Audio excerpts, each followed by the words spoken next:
Convert the improper fraction into a mixed number. We have 88 over 13. We are going to use long division to set this up.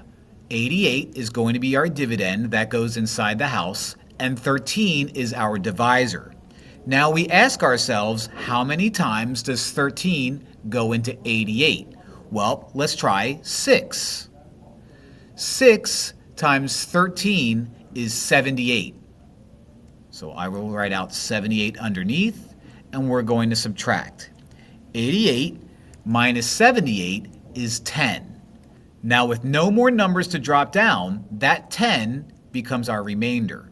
So how do we write this out as a mixed number? Well, the 6 that we got, the quotient that we got, is going to be our whole number that goes out front. The remainder that we got is going to be our new numerator, and 13 as our denominator stays our denominator.